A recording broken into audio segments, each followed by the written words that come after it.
Halo guys, tahukah kalian siapa bangsa dan ras paling unggul di muka bumi?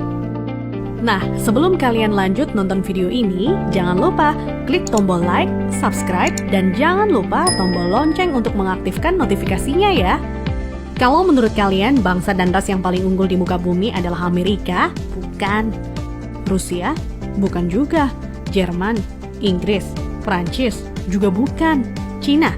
Apalagi? Bukan guys. Menurut ahli DNA dari Oxford University, Stephen Oppenheimer, pada acara bedah bukunya berjudul Eden in the East, Surga di Timur, bahwa induk peradaban manusia modern bukan berasal dari Mesir, bukan dari Mediterania, dan tidak juga dari Mesopotamia, bukan pula dari Barat apalagi Cina, tetapi peradaban manusia modern justru dari Indonesia. Iya guys, bangsa ini merupakan pewaris tunggal kejayaan bangsa-bangsa besar di masa lalu. Dan agaknya, Profesor Aricio Santos dari Brasil pun selaras dengan teori Oppenheimer. Dalam buku Atlantis The Lost Continent Finally Found, ia menyatakan bahwa titik Atlantis itu ada di Sundaland. Jadi guys, kita tidak pantas bersikap kerdil dengan memelihara sindrom inferior akut alias rasa minder terhadap bangsa luar.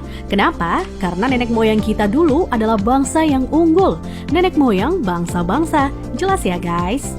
Lantas, kenapa ada sejarawan menyebut bahwa nenek moyang kita itu tidak beradab, bodoh, penyembah berhala? Itu faktor penjajahan atau kolonisasi guys, yakni pembodohan, pengaburan, dan pembengkokan sejarah oleh kaum penjajah. Menurut Juri Lina dalam buku Architect of Deception, Secret of Freemasonry, ada 3 cara melemahkan dan menjajah suatu negeri. Pertama, kaburkan sejarahnya. Kedua, hancurkan bukti-bukti sejarah bangsa itu hingga tidak bisa lagi diteliti dan dibuktikan kebenarannya. 3, putuskan hubungan mereka dengan para leluhur dengan mengatakan bahwa leluhur itu bodoh dan primitif. Guys, sejarah Nusantara ini dibikin oleh kaum penjajah seolah-olah hanya dimulai dari era kemerdekaan atau paling jauh di era Raja-Raja Nusantara dulu versi penjajah. Tahu nggak sih guys, ribuan tahun lalu Nusantara terbagi dalam 3 era loh. Era pertama disebut era Wangsa Keling. Wangsa artinya bangsa, sedang Keling artinya kuat. Jadi Wangsa Keling maksudnya adalah bangsa yang kuat. Konon di era ini, leluhur kita berekspansi hingga Kamboja, Vietnam atau Indochina, Thailand, Burma, Sri Lanka, India, sampai ke Madagaskar. Raja yang terkenal bernama Shailendra. Tulisan yang dipakai adalah huruf Talawa, di mana modelnya menyerupai huruf Mesir kuno dan Israel. Pusat pemerintahan di sekitar Jogja sampai ke wilayah Dieng. Maka ketika Israel mengklaim masih keturunan Moria, maksudnya adalah Gunung Muria di Dieng guys. Dieng artinya penguasa, kemudian bergeser menjadi Dahnyang atau Dayang, artinya juga penguasa. Setelah Wangsa Keling menghilang, di Tenggarai munculnya situs Dieng maupun Candi Borobudur. Nah, habisnya era Wangsa Keling ditandai dengan bangunan Bako atau Baki, yang artinya kuburan atau berakhir, dan ditandai dengan berdirinya Candi Boko atau Bako. Era selanjutnya adalah era Medang Kamulyan. Medang artinya kemajuan dan Kamulyan artinya kemuliaan atau kejayaan. Bahwa Medang Kamulyan zaman kemajuan terutama bidang keagamaan. Agama lebih dititik beratkan dalam sistem pendidikan terpadu mulai dari lingkup kecil hingga besar. Rajanya yang terkenal adalah Ratu Boko. Di era itu merupakan cikal bakal munculnya huruf Sangsekerta yang dikenal oleh Aji Saka. Aji artinya sesuatu yang dihormati, dan Saka artinya penyangga, caga, atau tiang. Nah, tiang jika bergeser ke Cina menjadi Tian atau Tuhan. Jadi guys, Aji Saka artinya sesuatu yang dihormati karena Tuhannya, atau segala sesuatu yang mengacu pada Tuhan yang sangat dihormati. Kemudian huruf-huruf tadi akhirnya menjadi bahasa Sangsekerta.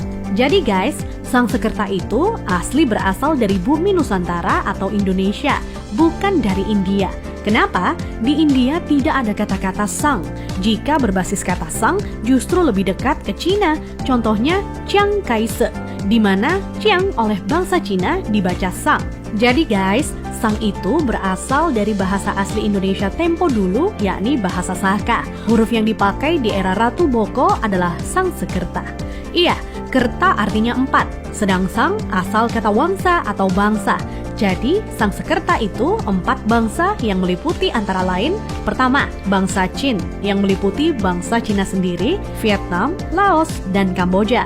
Kedua, bangsa Thai meliputi Burma dan Thailand. Ketiga, bangsa Afrika yakni Madagaskar, Sri Lanka, India, dan lain-lain hingga Mesir disebut sebagai bangsa Afrika. Keempat, Bani Jawa yang terdiri atas bangsa atau suku Jawa, Sumatera, Papua, sampai Kepulauan Polinesia dan Hawaii. Hingga kini, Sangsekerta kuat pengaruhnya di India dan Sri Lanka. Dari keempat bangsa tersebut, penguasa yang terkenal ialah Ratu Boko. Jika keempat unsur bangsa itu digabungkan, maka timbul istilah Nuswantara atau Nusantara. Nusa artinya pulau, antara artinya jarak, maka makna Nusantara adalah bangsa yang hidup di pulau-pulau yang tersebar dari Kepulauan Polinesia di ujung timur hingga wilayah Madagaskar atau Afrika.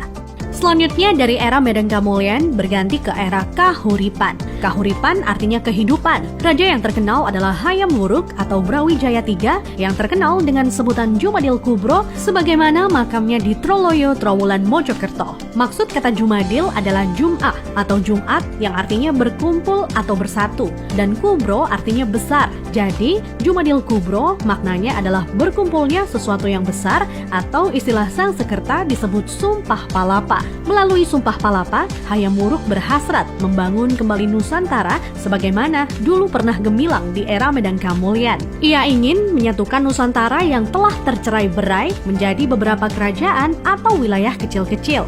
Dan patih yang melegenda adalah Gajah Mada. Nah, hal yang tidak tercatat atau dihilangkan oleh sejarah modern ialah guratan atau ukiran pada batu sumpah palapahnya Gajah Mada yang ternyata berlafadzkan La ilaha illallah, tiada Tuhan kecuali Allah. Itulah guys catatan yang hilang dari sejarah leluhur kita yang menurut Arisio Santos. Leluhur kita merupakan nenek moyang bangsa-bangsa. Thanks to watching.